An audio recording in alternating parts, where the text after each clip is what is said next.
Hi, folks. Want some cheat codes for having meaningful conversations with others about transgenderism? Well, then keep watching.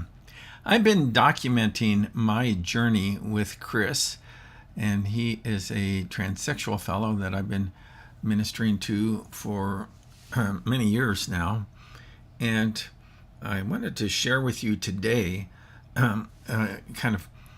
focus on philosophy, what I think is a more helpful philosophy than the one that underlies gender affirming treatment. So we're going to get into that right now as we take a look at these slides that I have here. So in order to have a meaningful conversation with someone about transgenderism, I've created an acrostic that you can use, and it's based on the word binary. And you can use that as your cheat codes to remember certain key facts. Now, I'm not going to be able to cover all of the information in this broadcast, but I will kind of build one after another and help you to understand exactly how all this works. So let's move along here in this. Remember last time I talked about the philosophies that are foundational to gender affirming treatments. And while there may be other philosophies that undergird the modern understanding of transgenderism, these are three of the main ones that I believe that are worth considering. And one is existentialism. The other one is postmodernism. And then we also have a critical theory. And I pointed out some flaws with each one of these philosophies. And, it's the whole idea is that if the house is built on sand, then the whole structure is going to be unstable. And I think that there are some very important and very significant flaws to the philosophies that undergird, that are foundational to transgenderism. And one of them is existentialism. And existentialism says that you can become whoever you want, but in reality, you're also shaped by the things you cannot choose. So existentialism is really about exercising choice. But there are certain choices that we just can't make. And in reality, you're shaped by those things that you cannot choose, like your biology, your family, the time in which you're born. You can dress up in Renaissance clothing and go to Renaissance fairs, but you still are stuck in the time in which you're born. The society in which you're born and how the world around you works. These are just givens. And so so it is not true that you can become whomever you want. And that's really one of the fatal flaws in this philosophy of existentialism. So let's talk about the fundamental flaw with postmodernism. Postmodernism, as I said, is one of the philosophies that is foundational to transgenderism. And postmodernism says that there is no real truth, and everything depends on your point of view. It has adopted the standpoint epistemology. In other words, is that it's that there is no such thing as an absolute truth or transcendent truth. Rather, everybody has their own point of view. But in reality, some things are true no matter what anyone thinks, and we'll circle back to that a little bit later on in the presentation. Postmodernists like to think that the only real truth is the one that they espouse. Really, when you stop and think about it, is that postmodernists are adamant that there is no absolute or objective truth. Everything is subjective. but they like to pass off. And that's one of the things we have to become discerning thinkers about all of this. As I've said before, is that we need to love people deeply and think clearly about these topics. And postmodernists like to pass off that they kind of hand down to us from on high that their understanding of the absolute truth of postmodernism, which is self-refuting. So that's where we end up with postmodernism. Then we have a critical theory. And critical theory says almost everything we believe is shaped by power and social forces. And here again, it's worthwhile to ask, well, is that true about critical theory? Has it been shaped by power and social forces? These all of these types of philosophies don't like to be subject to the same critique that they offer for other philosophies. But in reality, there are some facts and truths that exist no matter who's in charge or what society thinks. And so behind critical theory, really, what critical theory really taps into is this grievance mentality, is that the oppressors, there's the oppressing group, and then there's the oppressed. And it's the job of the oppressed to rise up and overthrow the control and the influence of the oppressors. And so these are the three truths that we talked about that undergird are foundational to transgenderism. And each one of them, I believe, has a fatal flaw. I think there's a better way. And the better way is to acknowledge that there are transcendent truths. And we know that intuitively, and that's one of the things that oftentimes we find these philosophies, they challenge our basic common sense intuitions about how reality is structured. But there are some truths that transcend individual or cultural viewpoints. Now, I can think of 4. Now, I'm sure that there's more than that, but I can think of 4 right off the top of my head. Number 1 is mathematical truths, is that mathematical truths transcend culture, and they transcend some individual viewpoints. No matter where you're at in the world, 2 + 2 = 4. And so, there's certain mathematical truths that transcend individual or cultural viewpoints. Logical truths that the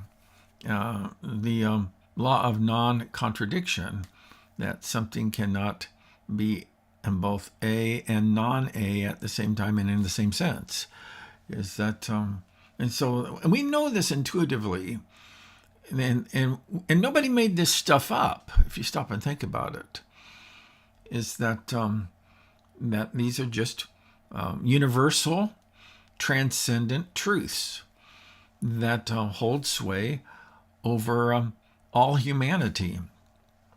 There are other universal, transcendent truths that I can think of, and moral truths that now people don't like to even entertain the possibility that that moral truths are universal and transcendent.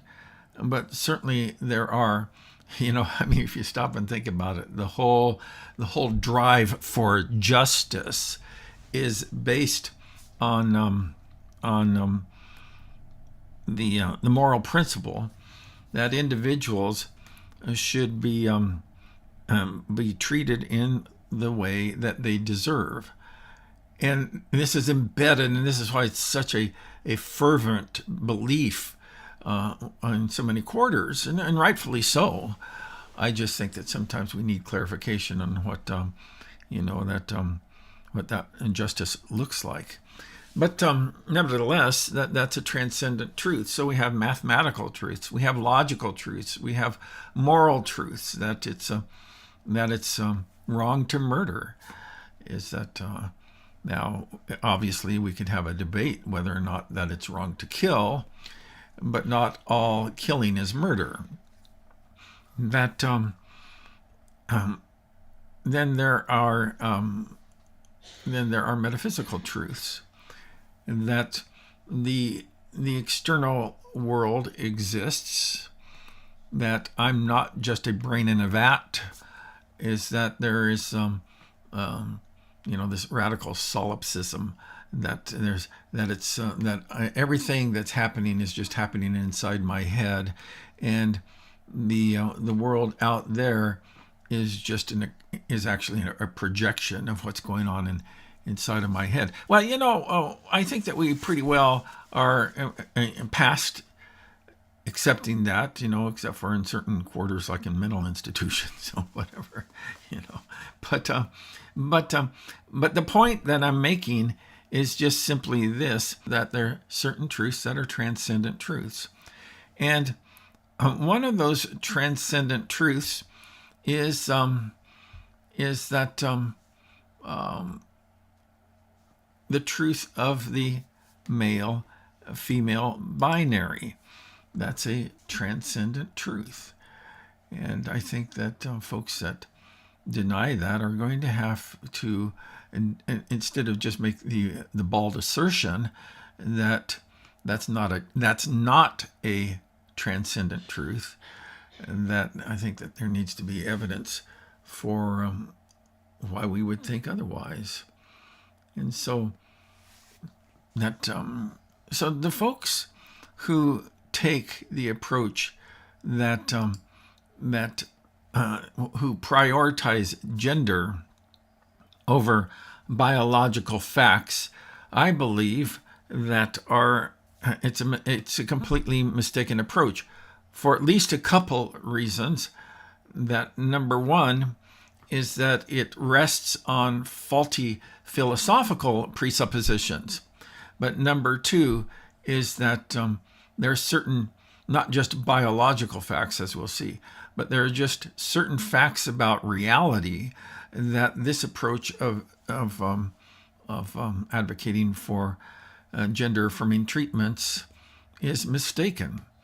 And so the gender affirming treatment approach is an approach that rests on these philosophical assumptions rather than biological facts. And the biological facts that I think that help us to have at least to begin to think a little bit more clearly about this topic are transcendent truths. These are transcendent truths that will help us when it comes to having meaningful conversations with respect to this issue of transgenderism. So as I said, I am going to give you a cheat sheet. And here it is. And we are not going to be able to go through, we're only going to be able to go through the first point here today. And then we'll pick it up from there. But here it is. And it's the binary acrostic. And each one of these letters stands for a big concept that we're going to unpack that will help us to have a meaningful conversation with others about transgenderism. The B stands for biology. The I stands for impossibility. The N stands for natural. The A stands for alignment. The R stands for reality. And the Y stands for yourself. So let's talk a little bit about biology here. And there are 4 facts. So when you're having a meaningful conversation with someone about this matter of transgenderism, is that it's important, I think, to have that discussion about biology. And there are 4 facts about biology that you can bring up. And one is just simply that sex is binary. Sex is binary, and this is a transcendent truth. We know this. This is part of the fabric of reality. And so what that means is that the dimorphic structure of male, female is the norm, and that dimorphic structure, that dimorphic norm, is designed towards gamete production. Well, what that means is just a fancy biological way of saying that as human beings, we come built in with chromosomes XX female, XY male. We come built in with hormones, whether it be estrogen or testosterone, and there are other hormones that play a role in our own sexual development, but those are the two primary ones. And then we're also built in with certain features of our anatomy, both our primary sexual anatomy and our secondary sexual characteristics. And these are all designed to produce in males the small gamete, which is the sperm, and in females, the large gamete, which is the ovum. Now, you say, hey, well, what about women who are infertile, or what about women who have gone through menopause? That's really largely irrelevant, because if you stop and think about it, a woman who's gone through menopause is still a woman. And even though, and actually, she has gone through the normal development of her body. Functioning, the proper functioning, has nothing to do with the setup of how our bodies have been established. We are either male or female.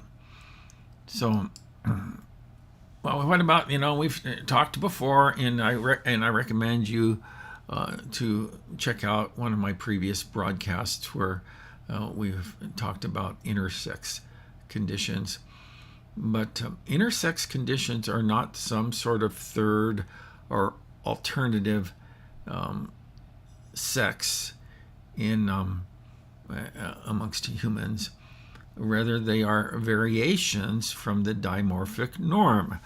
What do I mean by that? Well, that we can maybe use an analogy from other biological development and talk about Nick Vujicic. No, I don't know for sure if I got his name right. Vujicic, I believe, is his name. And he is a motivational speaker, a Christian leader, who was born without arms and legs. And what his condition is known as is it's the tetraamelia syndrome. Now, in some cases of tetraamelia syndrome, that some of those cases result from inherited mutations. But many are sporadic or new mutations that occur during early embryonic development. So what does this have to do with intersex individuals? I'm not saying that Nick is an intersex individual. As a matter of fact, he's fathered children. But most people, the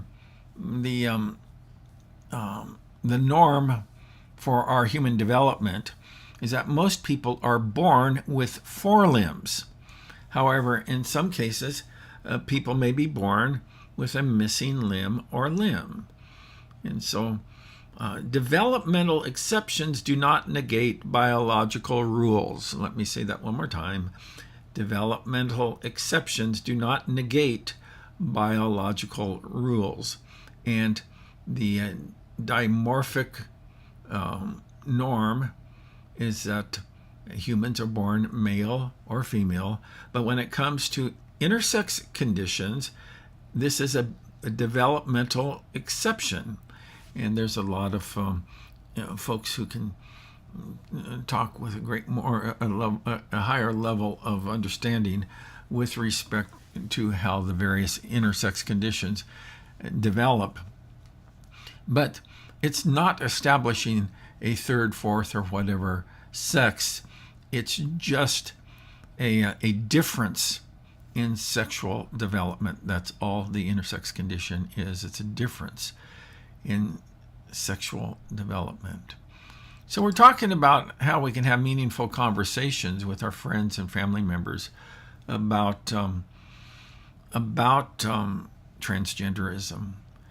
And one factor, and we need to really listen carefully to language, because that's where I think that we just adopt the language of the culture around us rather than to think critically. Remember, I think that we need to do two things. We need to love people deeply, but we also need to think clearly about these matters. And oftentimes you'll hear people talk about sex being assigned at birth, and that never happens. Is that, okay, I won't say never. That obviously in intersex conditions is that's the case, but we've already established with the intersex conditions that is a deviation from the dimorphic norm.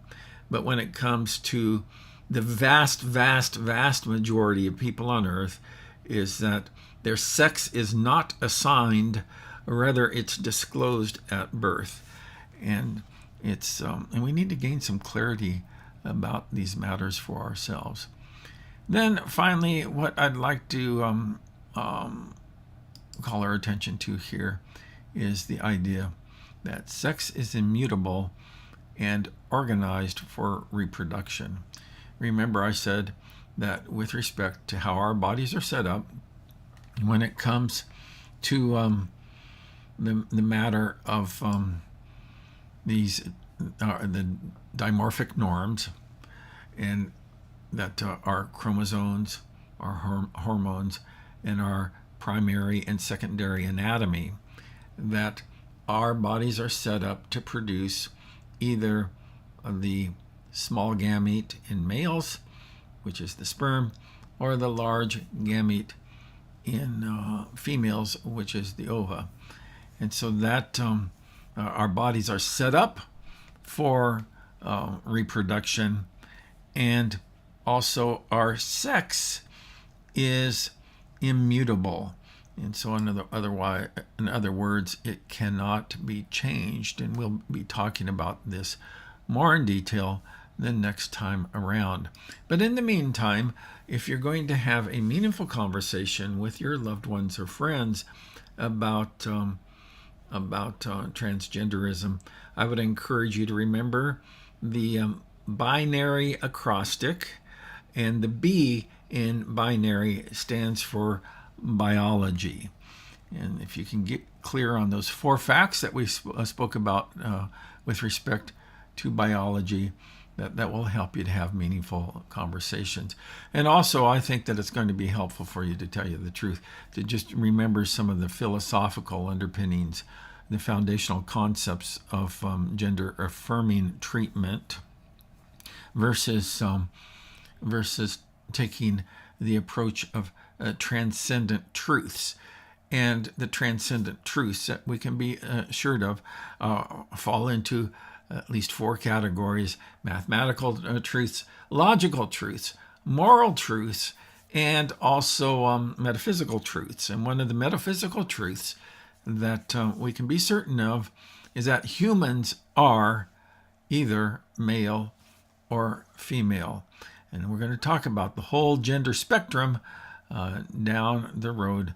But for now, that's where I'm going to leave it today. And so thanks for watching, and I hope you join me next time. Bye-bye for now.